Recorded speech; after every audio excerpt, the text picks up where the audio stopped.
الحمد لله وكفى وسلام على عباده الذين اصطفى أما بعد فأعوذ بالله من الشيطان الرجيم بسم الله الرحمن الرحيم يا أيها الذين آمنوا اتقوا الله يا أيها الذين آمنوا اتقوا الله وقولوا قولا سديدا يصلح لكم أعمالكم ويغفر لكم ذنوبكم ومن يطع الله ورسوله فقد فاز فوزا عظيما. وقال النبي صلى الله عليه وآله وسلم لا طاعة لمخلوق في معصية الخالق.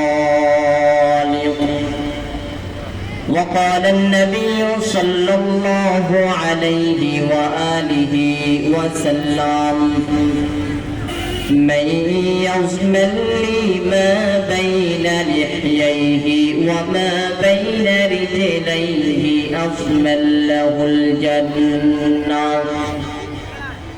أو كما قال النبي عليه الصلاة والسلام.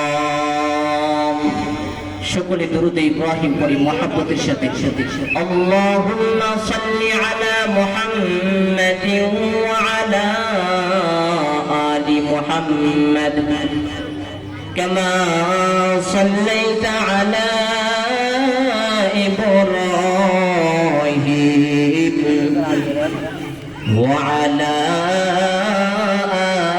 আলি ইব্রাহিম إنك حميد مجيد. اللهم بارك على محمد وعلى آل محمد كما باركت على إبراهيم وعلى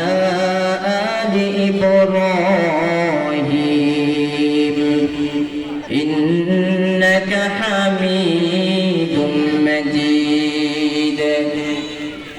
توحيدك أمانة सीनों में है हमारे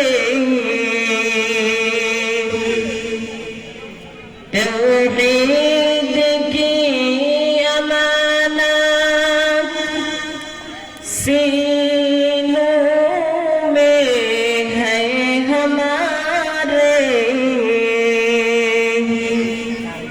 आशा नहीं मिटाना नामो निशान हमारा बलगल उला সকলে পড়ে بكماله كشفت الدجى بجماله حسنت جميع خصاله صلوا عليه وآله. الحمد لله সৃষ্টির মহান স্রষ্টা দয়াময় রব্বে করিমের দরবারে লাখো কোটি শুকর ও সুজুদ যে মহান আল্লাহ পাক রব্বুল আলামিন আমাদেরকে একটা দিনে মজলিসে বসে আমাকে কিছু বলার আপনাদেরকে কিছু শুনবার তৌফিক দান করেছেন। তাই নিয়ামতের শুকর আদায় করে সকলে পড়ি আলহামদুলিল্লাহ। আর জোরে পড়ি আলহামদুলিল্লাহ। আমি কোরআনে হাকিমের সূরা আহজাবের 2 টুকরা আয়াতে কারিমা তেলাওয়াত করেছি। নবী সাল্লাল্লাহু আলাইহি ওয়াসাল্লামের অসংখ্য অগণিত বাণী থেকে 2টি হাদিসের অংশ পড়েছি। আয়াত ও হাদিসের আলোকে সহিহ তরিকায় কিছু কথা আমাকে বলার মতো, আপনাদেরকে শুনবার মতো হিম্মত, ধৈর্য, তৌফিক আল্লাহ পাক রব্বুল আলামিন দান করুন। সকলে পড়ি আমিন। আল্লাহ বলেন, ইয়া আইয়ুহাল্লাযীনা আমানু তাকুল্লাহ, ইয়া আইয়ুহাল্লাযীনা আমানু তাকুল্লাহ। হে দুনিয়ার মুমিন, ধনী গরিব, আলেম ও আওয়াম, শিক্ষিত অশিক্ষিত, পীর মুরিদ, ইমাম আর মুক্তাদি সকলকে আল্লাহ তাআলা সম্বোধন করে বলতেছেন, ইত্তাকিল্লাহ, আমি আল্লাহকে ভয় করো,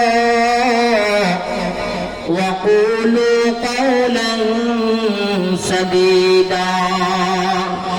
ও বান্দা, যা বলবা সত্য, সঠিক, শালীন ভাবে বলো।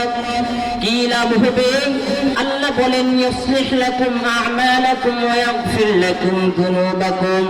ইউসলিহ লাকুম আ'মালাকুম, আল্লাহ বলেন তোমাদের আমলকে পরিশুদ্ধ করে দেব, ত্রুটিযুক্ত আমলগুলোকে আমি আল্লাহ ত্রুটিমুক্ত করে দিব।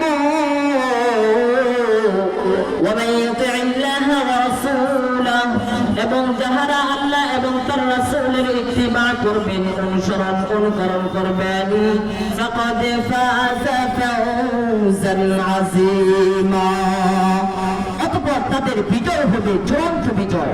নবী সাল্লাল্লাহু